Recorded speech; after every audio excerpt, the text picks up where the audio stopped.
विशेषताओं को समझना, उसको प्रोत्साहित करना, उसका बेशक ये एक विचार था।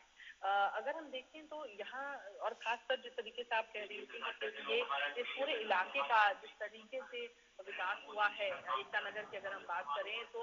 हर वर्ष यहाँ पर जब आते हैं तो 1-2 अट्रैक्शन और बढ़ जाते हैं, टूरिज्म को लगातार बढ़ावा मिल रहा है। ये पूरा आदिवासी इलाका है जहाँ पर बहुत ज़्यादा, जिसने पिछले कुछ वर्षों में बहुत ज़्यादा डेवलपमेंट देखा है। इंफ्रास्ट्रक्चर की बात करें, इकोनॉमिक ग्रोथ की बात करें या एम्प्लॉयमेंट की बात करें। इंफ्रास्ट्रक्चर में अगर हम देखें तो लगातार जिस तरीके से आर्यन कह रहे थे कि यहाँ पर लगातार ऐसे अट्रैक्शंस आ रहे हैं जो लोगों को बहुत जिसके कारण जो टूरिस्ट फुटफॉल है वो लगातार बढ़ता रहता है। अगर देखें तो अभी और इको टूरिज्म को यहाँ पर प्रमोट किया जा रहा है, जिससे कि इस चीज को भी सुनिश्चित किया जाए कि ये जो यहाँ पर भारी संख्या में टूरिस्ट आ रहे हैं उसके कारण यहाँ की जो प्राकृतिक संपदा है उसको भी बरकरार रखा जा सके, उसको कोई नुकसान ना हो। तो इसको भी सुनिश्चित किया जा रहा है। जैसे हमने देखा कि प्रधानमंत्री नरेंद्र मोदी ने कल ही कई परियोजनाओं को हरी झंडी दिखाई है, कई परियोजनाओं का शिलान्यास भी किया है जो यहाँ पर टूरिस्ट के कन्वीनियंस के लिए भी है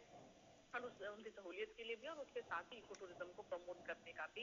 एक जरिया है। और अगर हम देखें तो जिस तरीके से भारत के प्रथम उप प्रधानमंत्री और गृह मंत्री सरदार वल्लभ भाई पटेल ने 1947 में स्वतंत्रता के बाद राष्ट्रीय एकीकरण प्रक्रिया में जिस तरीके की महत्वपूर्ण भूमिका निभाई है, वो हर एक टूरिस्ट और पर्यटक जो यहाँ पर आता है वो इस चीज को स्टैच्यू ऑफ यूनिटी के पास आकर वहाँ जो म्यूजियम है जिस तरीके से उनके बारे में बताया गया है और जिस तरीके की श्रद्धांजलि उनको दी गई है इस स्टैच्यू के द्वारा, वो साफ तौर पर झलकती है कि किस तरीके से सरदार वल्लभ भाई पटेल ने 560 से अधिक रियासतों को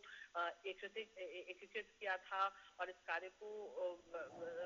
पूरा किया था। और साथ ही जो अगर हम देखें तो ये भारत के क्षेत्रफल और जनसंख्या का लगभग 40% था। और उसके बाद अगर हम देखते हैं तो जिस तरीके से सरदार पटेल ने उसके बाद इन राज्यों को सफलता से एकीकृत किया, जो आज अगर हम देखते हैं तो ये अखंड भारत की जो नींव है वो उन्होंने रखी थी। और साफ तौर पर देखिए अभी कुछ ही देर में अभी यूनिटी परेड की शुरुआत होने वाली है। प्रधानमंत्री नरेंद्र मोदी